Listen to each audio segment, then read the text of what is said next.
omuzano gwazanirwe aha kishaayi kakyeka. Omuzano gwatandika timu ya Onduparaka ine amaani mingi nikwo ekicweka ky'okubanza kuha ekyebembire na goori 2 aha rusha.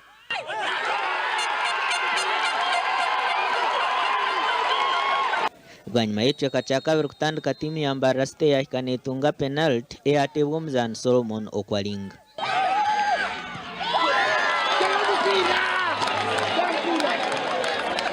Na bwanyuma y'okuteeba penalty Mbarara yayongeramu amaani nikwo omuzaani Seira arugumaho kuteeba gooro y'okwinganisa kandi eyabaire gooro ye y'okubanza hari Mbarara. Na bwanyuma omu dakiika ya 84 Hirare Mukundane nikwo kuteeba gooro ya kashatu eyabahisya aha businguzi. Mbarara neekurasaho Wakiso Giants aha kishaayi kakyeka aha rwakataano rw'esande erikwija kandi Onduparaka neeza kutayayisa URA.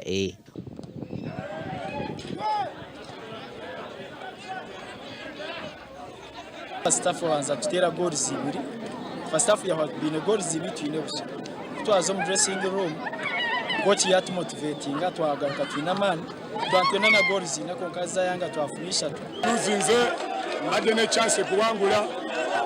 Naye atuluzinze concentration in the second half. Omuzaani ndiije yazanwe rizooba Vipers yasinga Busoga United na goori 4-1, Bright Stars hamwe na Arua Heroes agwa makazi na busha hari busha kandi yo Gaddafi yasinga Villa na goori 2-1.